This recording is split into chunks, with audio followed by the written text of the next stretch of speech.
পছন্দ করতেন সেভাবেই তাকে মনোতুষ্ট করতে কমতি রাখত না কেউ।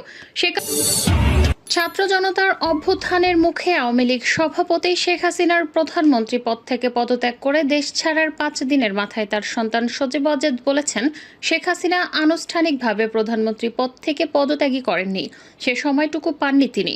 রয়টার্সে দেয়া এক সাক্ষাৎকারে জয় বলেন, আমার মা দেশবাসীর উদ্দেশ্যে একটি বিবৃতি দিয়ে তারপর পদত্যাগ করতে চেয়েছিলেন, কিন্তু এ সময় আন্দোলনকারীরা গণভবনের উদ্দেশ্যে রওনা দেয়, তিনি ব্যাগ গোছানোর সময়টুকুও পাননি। আমি যতদূর জানি সংবিধান অনুযায়ী তিনি এখনও বাংলাদেশের প্রধানমন্ত্রী। সজীব ওয়াজেদ জয়ের সাক্ষাৎকার ভিত্তিক প্রতিবেদনটি প্রকাশ করেছে রয়টার্স। যুক্তরাষ্ট্রের ওয়াশিংটন থেকে তিনি রয়টার্সের সঙ্গে কথা বলেন।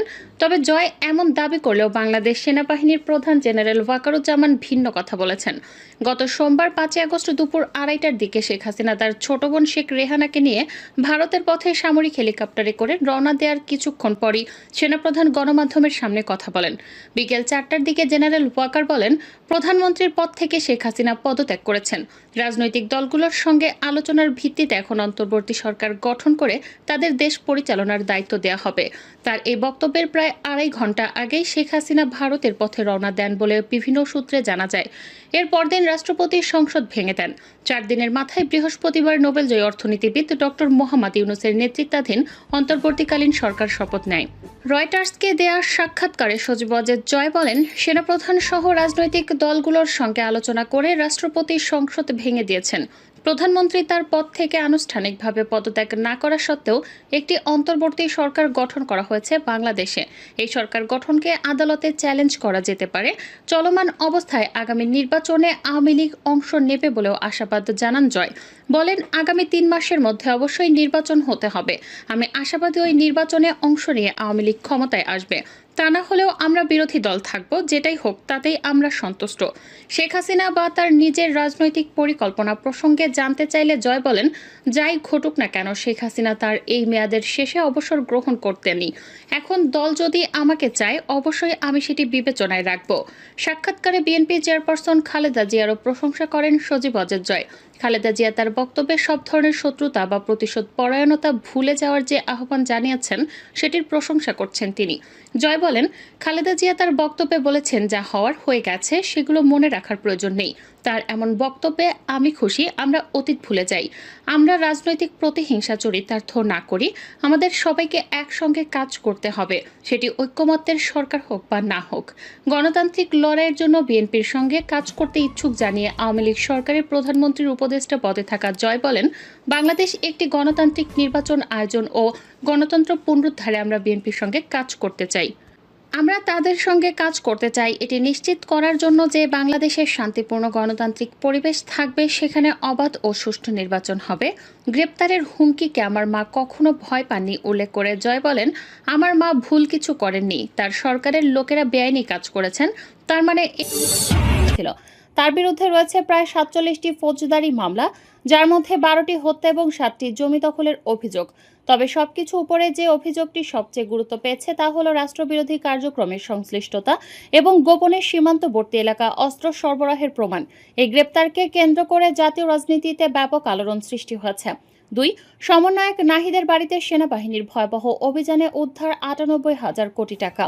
জাতীয় নাগরিক পার্টির মুখ্য সমন্বয়ক নাহিদ ইসলামের ব্যক্তিগত বাসভবনে দিবাগত রাত ৩টা থেকে সেনাবাহিনীর নেতৃত্বে পরিচালিত হয় এক বিস্ময়কর অভিযানে পাওয়া গেছে ৯৮,০০০ কোটি টাকার অবৈধ নগদ অর্থ, বিপুল স্বর্ণবোধরা এবং বিদেশি মুদ্রাস্থ।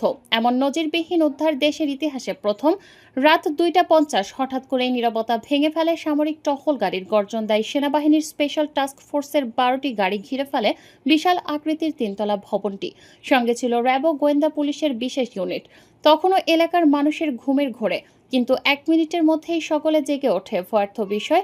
বাড়ির ভেতর থেকে উদ্ধার করা হয় প্রায় ৯৮,০০০ কোটি টাকার নগদ টাকা, ১২ টন সোনার ১২ টন এবং প্রায় ২০০ কেজি হীরা জফরত ও বিপুল পরিমাণ ইউরো, ডলার, রিয়াল এবং নগদ টাকাগুলো ছিল বা আলাদা আলাদা কক্ষে রাখা। প্রতিটি কক্ষে থাকতো হাই সিকিউরিটি ডিফল্ট ৬টি কক্ষ জুড়ে শুধু টাকাই টাকা। সেনাবাহিনীর বম্ব ডিসপোজাল ইউনিট প্রথমে নিশ্চিত হয় কোনো বিস্ফোরক বা ফাঁদ নেই।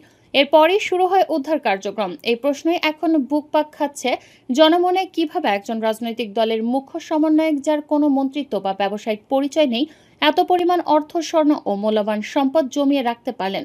দুর্নীতি দমন কমিশন দুদক এবং সেনা গোয়েন্দা সূত্র বলছে, দীর্ঘদিন ধরেই নাহিদ ইসলামের বিরুদ্ধে দুর্নীতি, বিদেশে অর্থ পাচার এবং রাজনৈতিক পৃষ্ঠপোষকতায় ব্যবসার অভিযোগ ছিল।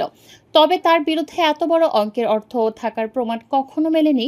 অভিযানের পরই স্পষ্ট হয়, দেশের অন্যতম বৃহত্তম অর্থনৈতিক অপরাধের মূল হোতা তিনি। নাহিদের প্রতিবেশীরা জানিয়েছেন, তিনি সাধারণত খুবই নিরীহ এবং হাসি খুশি মানুষ হিসেবে পরিচিত ছিলেন। তবে তার বাড়িতে প্রায় কালো গ্লাসের গাড়ি, বিদেশি গেস্ট এবং উচ্চপদস্থ লোকেদের যাতায়াত ছিল। রাতের বেলা আলো ঝলমলে হয়ে থাকত। বাসভবনটি অভিযানের খবর ছড়িয়ে পড়তেই জাতীয় নাগরিক পার্টির কেন্দ্রীয় অফিসের সৃষ্টি হয় চরম উত্তেজনা। দলের চেয়ারম্যান আনোয়ার হোসেন জরুরি প্রেস ব্রিফিং ডেকে বলেন, নাহিদ ইসলাম যদি সত্যি এই অবৈধ অর্থের সঙ্গে জড়িত হন, তাহলে জাতীয় নাগরিক পার্টি তার সঙ্গে কোনো সম্পর্ক রাখবে না। আমরা দুর্নীতির বিরুদ্ধে কঠোর অবস্থানে থাকব। তবে অনেকেই এটিকে রাজনৈতিক প্রতিহিংসা হিসেবেও ব্যাখ্যা করছেন। রাজনৈতিক বিশ্লেষক ডক্টর রেজা আনোয়ার বলেন, এই অভিযান যদি তথ্য প্রমাণের ভিত্তিতে হয় তাহলে তা দেশের জন্য দৃষ্টান্ত। তবে রাজনৈতিক উদ্দেশ্য প্রণোদিতভাবে কেউ টার্গেট হয়ে থাকলে সেটি খতিয়ে দেখা উচিত। ঘটনার ভিডিও, ছবি এবং লাইভ আপডেট ইতোমধ্যেই ছড়িয়ে পড়েছে সামাজিক যোগাযোগ মাধ্যমে। নাহিদের বাড়ির টাকার ছবি দেখে চোখ কপালে তুলেছেন সাধারণ মানুষ। অনেকে প্রশ্ন তুলছেন, এই টাকা যদি দেশের কোষাগারে থাকতো তাহলে হয়তো হাসপাতাল, স্কুল, রাস্তা হতো। ১০০ একজন ফেসবুক ব্যবহারকারী লিখেছেন, আমরা দিনে ১২ ঘন্টা বিদ্যুৎহীন থাকি, অথচ একজন নেতা নিজের ঘরে রাখেন ৯৮,০০০ কোটি টাকা। এটা কিভাবে সম্ভব? দুদক চেয়ারম্যান জানিয়েছেন, এই ঘটনার পূর্ণাঙ্গ তদন্ত হবে। কেবল নাহিদ নয়, যেসব রাজনৈতিক ও কর্পোরেট চক্রের সঙ্গে তিনি যুক্ত ছিলেন তাদেরও আইনের আওতায় আনা হবে। স্বরাষ্ট্র উপদেষ্টা ঘোষণা দিয়েছেন, দেশে কোনো দুর্নীতিবাজের ঠাঁই নেই, যেই হোক শাস্তি পেতেই হবে। এই ঘটনাটি শুধু একটি ব্যক্তির দুর্নীতির মুখোশ উন্মোচন নয়, বরং দেশের রাজনীতি, প্রশাসন এবং অর্থনীতির লুকিয়ে থাকা অন্ধকার দিকের জানান দিচ্ছে। এটি আমাদের সামনে এমন এক প্রশ্ন এনে হাজির করেছে, আমরা আসলে কাদের হাতে দেশ তুলে দিচ্ছি? জনগণের কণ্ঠে এখন একটাই দাবি, এই ৯৮,০০০ কোটি টাকার প্রতিটি পয়সার হিসাব চাই। কেবল উদ্ধার করলেই হবে না, নেপথ্যে সমস্ত জড়িতদের প্রকাশ্যে বিচার চাই। ৩. নারায়ণগঞ্জে উন্নয়নের নামে লুটপাট করে